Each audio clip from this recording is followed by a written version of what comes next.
दोस्तों आज मैं आप लोगों को बताऊंगा कि इस वक्त जो है इथीरियम कॉइन आप लोगों को क्यों बाय करना चाहिए। इसकी बहुत सारी रीज़न्स हैं और साथ ही हम इसके टेक्निकल एनालिसिस को भी देखेंगे, लेकिन पहले जो है हम इसके रीज़न्स देख लेते हैं कि क्यों हमें जो है बाय करना चाहिए। तो इसकी सबसे जो बड़ी रीज़न है वो ये है कि ये प्रूफ ऑफ वर्क से कन्वर्ट हो रहा है प्रूफ ऑफ स्टेक पे, और इसके बहुत सारे एडवांटेजेस हैं जो हम बारी बारी देखेंगे। तो ये देखेंगे, इसे हम कहते हैं मर्ज, जो इथीरियम है वो मर्ज हो रहा है। और ये कब होने जा रहा है? ये तीसरे या चौथे क्वार्टर, इसी साल 2022 में तीसरे या चौथे क्वार्टर के अंदर जो है ये इसकी मर्ज कंप्लीट हो जाएगा। और ये बहुत बड़ा प्रोजेक्ट था, काफ़ी अरसे से ये इस पर लगे हुए थे।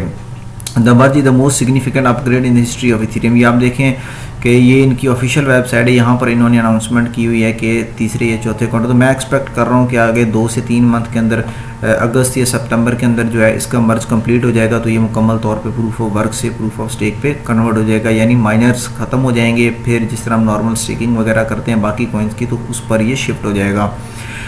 अच्छा, अब इसकी ये होने से क्या फ़र्क पड़ेगा और क्यों मैं आप लोगों को कह रहा हूँ कि आप इथीरियम बाय कर लें? इसकी बहुत सारी रीज़न्स हैं। जब इथीरियम प्रूफ ऑफ वर्क से प्रूफ ऑफ स्टेक पे कन्वर्ट हो जाएगा, ये मर्ज जब कंप्लीट हो जाएगा, तो उसके क्या नताइज निकलेंगे। तो ये देखें, आल्फिन के एक रिसर्च रिपोर्ट उन्होंने यहाँ पर भेजी। तो सबसे जो पहला इम्पैक्ट पड़ेगा कि इसकी स्टेकिंग यील्ड जो है वो बढ़ जाएगी।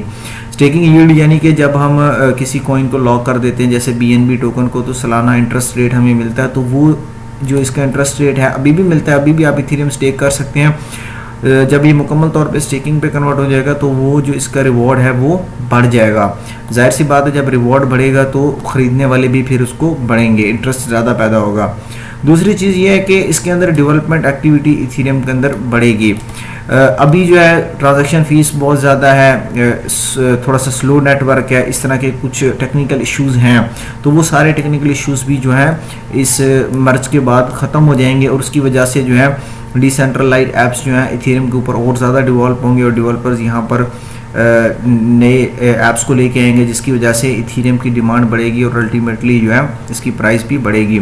और लो कार्बन फुटप्रिंटिंग, आपको पता है कि प्रूफ ऑफ वर्क के अंदर जो है माइनिंग मशीन यूज़ होती हैं, काफ़ी हैवी ग्राफिक कार्ड्स और एसिक माइनर यूज़ होते हैं, जिसमें इलेक्ट्रिसिटी की कॉस्ट आती है, कार्बन इमिशन होती है, हीट प्रोड्यूस होती है। तो वो जो है इन्वायरमेंटल फ्रेंडली नहीं होती प्रूफ ऑफ वर्क। लेकिन जो प्रूफ ऑफ स्टेक है उसके अंदर सिंपल जो हमने सिर्फ अपनी जो फंड्स हैं वो लॉक करने होते हैं, उसके अंदर ये कार्बन फ्री काम होता है बिल्कुल। तो जाहिर सी बात है, जब कोई चीज़ कार्बन फ्री इन्वायरमेंटल फ्रेंडली होगी तो उसकी डिमांड बढ़ेगी।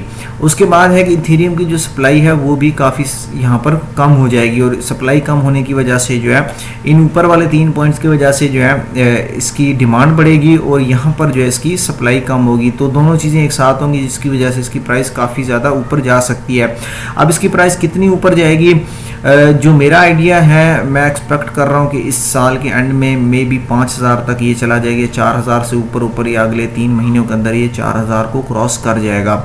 एक और भी बड़ी वजह इसके प्राइस अभी यहाँ पर एंट्री लेने की ये है कि ऑलरेडी मार्केट जो है बहुत ज़्यादा क्रैश कर चुकी है। ये जो एक साइकिल रिपीट होता है बुलिश और बेरिश का, तो ऑलरेडी मार्केट बहुत ज़्यादा क्रैश कर चुकी है। मज़ीद बहुत ज़्यादा यहाँ से मैं एक्सपेक्ट नहीं कर रहा कि नीचे जाएगी। तो एक ये भी रीज़न है कि हमें इसके अंदर एंट्री लेनी चाहिए। और इथीरियम एक बहुत बड़ा नेटवर्क है जिसके अंदर आप कह सकते हैं कि सिक्योर हैं, आप इसके अंदर आप इन्वेस्टमेंट करें तो बहुत ज़्यादा इसकी मार्केट कैप वैल्यू है। और कपल विद और इसके अंदर लेयर 2 की सोल्यूशन नहीं, कुछ टेक्निकल चीज़ें हैं। ये मैं आर्टिकल्स वगैरह के लिंक्स जो है मैं डिस्क्रिप्शन में दे दूँगा, जहाँ से जाकर आप ये अगर चाहें तो इसे पढ़ सकते हैं।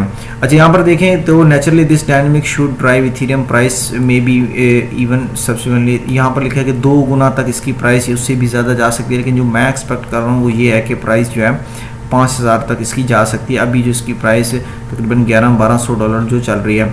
अब ज़ाहिर है इससे एक फ़ायदा किसको होगा? इन्वेस्टर्स को फ़ायदा होगा जिन्होंने इथीरियम के अंदर इन्वेस्टमेंट किया, या इसको इन्वेस्टमेंट और स्टेकिंग दोनों चीज़ें एक साथ की हुई हैं, तो ज़ाहिर है उनको उससे भी ज़्यादा फ़ायदा होगा, क्योंकि इन्वेस्टमेंट जिन्होंने किया प्राइस ऊपर जाने की वजह से वो भी प्रॉफिट उनको होगा, और जो उनका रिवॉर्ड होगा, जो एनुअल पर यील्ड उनको मिलती है वो भी उनकी बढ़ेगी, और वहाँ से भी उनको अर्निंग्स होंगी। अच्छा, उसके बाद यहाँ पर अगर मैं आपको थोड़ा सा दिखाऊं तो इथीरियम 2.0 के आने से क्या होगा? एक तो ये ज़्यादा सिक्योर है क्योंकि हायर इंसेंटिव्स हैं स्टेक करने के लिए, ज़्यादा स्टेकर्स हैं, ठीक है, एफिशिएंट है, ज़्यादा फास्ट ट्रांजैक्शन होंगी। एक सबसे बड़ा इशू ये था, आपने देखा होगा कि अगर आप ERC20 नेटवर्क यूज़ करते हैं, ट्रांजैक्शन करते हैं, तो उसके अंदर 15 से $20 जो थी ट्रांजैक्शन फ़ीस, इससे भी ज़्यादा डिडक्ट हो जाती थी। अगर आप BNB का नेटवर्क वगैरह यूज़ करते थे तो चंद सेंट या एक आधा डॉलर जो थे वहाँ पर फ़ीस कटती थी। लेकिन यहाँ पर जो है आपकी 15 से $20। और अगर हाँ आप NFT की मिंट करते हैं, आप NFT कोई क्रिएट करते हैं इथीरियम के नेटवर्क पर, तो वहाँ पर जो है आपको चंद $100 की भी यहाँ आपको जो थी मिंटिंग की NFT बनाने की फ़ीस पड़ जाती है। उसकी वजह यही थी कि प्रूफ ऑफ वर्क जो होता है वो मैकेनिज़्म काफ़ी महंगा है। तो यहाँ पर सिक्योर भी होगा, एफिशिएंट भी होगा, ज़्यादा स्केलेबल भी होगा, मल्टीपल चेन्स चलेंगी पैरेलल में, और इको फ्रेंडली भी होगा, इन्वायरमेंटल फ्रेंडली भी यहाँ पर ये होगा। तो ये बहुत सारी रीजंस हैं, बहुत बड़ा प्रोजेक्ट है जिसकी वजह से जो है यहाँ पर इसकी डिमांड बढ़ेगी और सप्लाई कम होने की वजह से इसकी प्राइस काफ़ी ज़्यादा ऊपर जाएगी। अच्छा, तो उसके बाद यहाँ पर बहुत सारी कुछ टेक्निकल चीज़ें लिखी हैं, अगर चाहें तो आप इसको पढ़ सकते हैं। यहाँ पर दो इंपॉर्टेंट चीज़ें लिखी हैं कि एक तो इथीरियम की डिमांड बढ़ेगी, दूसरी यहाँ पर इसकी सप्लाई 90% जो नए इथीरियम बनते हैं वो 90% अब कम बनेंगे, यानी कि बहुत ज़्यादा ये परसेंटेज है इशुएंस जो नए इथीरियम की होगी, सप्लाई जो है इसकी कम हो जाएगी। अच्छा, इसके अलावा कुछ और चीज़ें मैं आप लोगों को बता दूँ, तो यहाँ पर देखें कि स्टेकिंग रिवॉर्ड कितना बढ़ेगा। अब ये भी मैं आप लोगों को बता दूँ, staking reward expected to double. अभी जो एनुअल पर रेट है 3.8% है, तो ये जो है 7.4% हो जाएगा, जो कि काफ़ी ज़्यादा इम्प्रूवमेंट है। यहाँ पर जो है आप एक आइडिया लगा सकते हैं कि एक कैलकुलेशन और समरी वगैरह दी है, तो इसे देख सकते हैं कि आपको जो है यहाँ पर स्टेकिंग एनुअल पर फ़ी रिवॉर्ड्स मिला के आपको जो एवरेज एक बनेगी एनुअल पर यील्ड इंटरेस्ट रेट आपको मिलेगा होल्ड करने पर इथीरियम, तो 7.4% तकरीबन यहाँ पर आपके बन जाएंगे। अब थोड़ा सा इसके हम टेक्निकल पर्सपेक्टिव को भी देख लेते हैं कि टेक्निकल एनालिसिस का क्या कहते हैं। तो इसके लिए मैं आल्फिन के क्यूरेटेड चार्ट्स को यूज़ करूंगा, जिसके अंदर बहुत ज़बरदस्त ये टेक्निकल एनालिसिस प्रोवाइड करते हैं। तो इस वक्त अगर हम टेक्निकल एनालिसिस की वैसे ओवरऑल बात करें तो सब कुछ डाउन ट्रेंड में है, तो टेक्निकल एनालिसिस के ऊपर इस वक्त ज़्यादा फोकस करना ठीक नहीं रहेगा मेरे लिहाज से मार्केट के, और ये फाइनेंशियल एडवाइस नहीं है। उसकी वजह ये है कि मार्केट जब क्रैश करती है तो सारे इंडिकेटर्स आपको डाउन ट्रेंड बताना शुरू कर देते हैं। मतलब यहाँ पर आप देखें शॉर्ट टर्म ट्रेंड, मीडियम और लॉन्ग टर्म, यहाँ पर आपको सारे इंडिकेटर बता रहे हैं कि अभी मार्केट जो है मजीद नीचे जाएगी।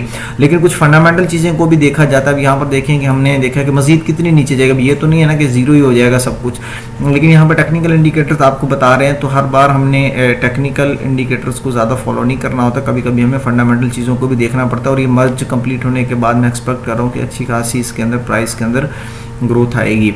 तो यहाँ पर अगर ट्रेंड्स की बात करें तो डाउन ट्रेंड है, ठीक है। और अगर यहाँ पर हम इसके सपोर्ट और रेजिस्टेंस जोन की बात करें तो इस वक्त जो है ये सपोर्ट को अप्रोच कर रहा है, और मैं एक्सपेक्ट कर रहा हूँ दोबारा से कि $1000 के जो ये राउंड अबाउट है इसकी प्राइस दोबारा से टच करेगी, और ये एक बहुत अच्छा एंट्री पॉइंट है। इस वक्त भी अगर हम इन्वेस्टमेंट करना चाहें 3-4 मंथ के अंदर, तो ये एक बहुत अच्छी इन्वेस्टमेंट हमारी होगी। यहाँ पर लोअर लोज बन रहे हैं, ओवरऑल ट्रेंड डाउनवर्ड है, ठीक है। इसकी रेजिस्टेंस 1500, 1700 और 2200 है।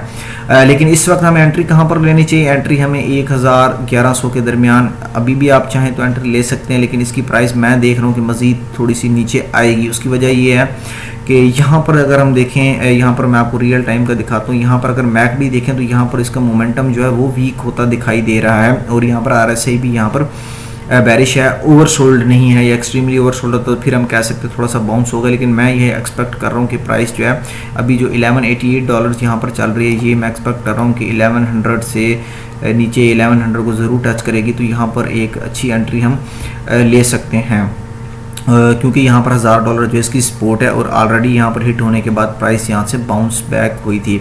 और ऑन बैलेंस वॉल्यूम की भी बात करें तो वो भी फ्लैट है।